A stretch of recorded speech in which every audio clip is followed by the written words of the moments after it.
ইতিমধ্যে আমাদের কাছে খবর এসে পৌঁছেছে আজ থেকে উচ্চ মাধ্যমিক পরীক্ষা শুরু হলো, কিন্তু তার আগেই অসুস্থ হয়ে হসপিটালে ভর্তি হলেন এক ছাত্রী।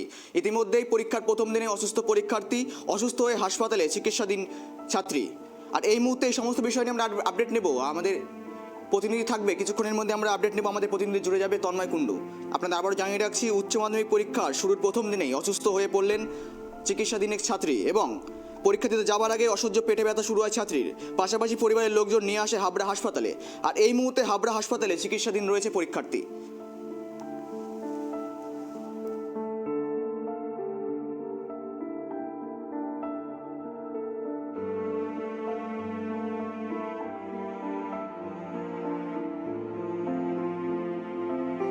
উচ্চ মাধ্যমিক পরীক্ষার প্রথম দিনেই অসুস্থ ছাত্রী, আর এই সমস্ত বিষয় নিয়ে আমরা আপডেট নেব। আমাদের প্রতিনিধি ফোন কলে জড়িয়ে রয়েছে তন্ময় কুণ্ডু। তন্ময়, এই মুহূর্তের পরিস্থিতি কি রয়েছে?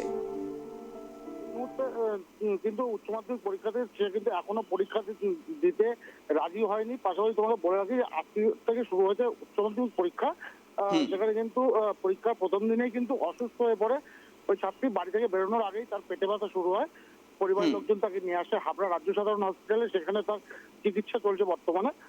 এই ছাত্রী কিন্তু অশোকনগর বালিকা বিদ্যালয়ের ছাত্রী, অশোকনগর কল্যাণগড় বালিকা বিদ্যালয়ের ছাত্রী।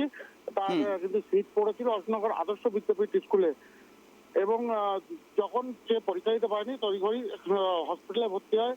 তখন কিন্তু রোগী কল্যাণ সমিতির সভাপতি তথা হাবড়া পৌরসভার পৌরপ্রধান নারায়ণ চন্দ্র সাহা কিন্তু হসপিটালে ছুটে এসে ওই ছাত্রীর কিন্তু শারীরিক খোঁজ খবর নেয়। পাশাপাশি উচ্চ মাধ্যমিক পরীক্ষার যে বোর্ড রয়েছে, বোর্ডের আধিকারিকদের সঙ্গে কথা বলে তাদেরকে কিন্তু হসপিটালে বসেই যে পরীক্ষা নেওয়ার জন্য বলা হয়। তবে যেটা সূত্র মারফত জানা যাচ্ছে, ওই ছাত্রী যেহেতু প্রথম দিনই শরীর খারাপ হয়েছে, অসুস্থ হয়ে গেছে, তার জন্য ওই ছাত্রী কিন্তু পরীক্ষা দিতে রাজি হচ্ছে না কোনো মতেই। গৌরব।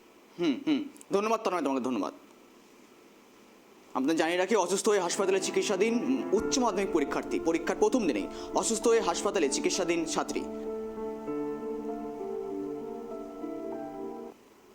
তো খবর পেয়ে হাসপাতালে গেলাম। অন্তরা পোদ্দার, কল্যাণগড় বিদ্যা মন্দিরের স্টুডেন্ট, আদর্শতে ওর পরীক্ষার সেন্টার পড়েছে।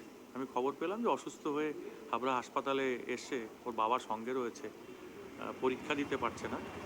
আমি সঙ্গে সঙ্গে সেন্টার ইনচার্জকে ফোন করে যাতে ওর পরীক্ষাটা হাবড়া হাসপাতালেই নেওয়া যায় তার ব্যবস্থা সবটাই আমাদের করা আছে। আলাদা সিক বেড করা আছে, সমস্তটাই করা হয়েছে। সেখান থেকে আমাদের এক্সামিনাররা এসেছিলেন ওর পরীক্ষাটা নেওয়ার জন্য, কিন্তু আমি নিজেও গেছিলাম সেখানে। কিন্তু যেটা দেখলাম যে মেয়েটি পরীক্ষা দিতে চাইছে না, এটাই হচ্ছে মূল বিষয়বস্তু।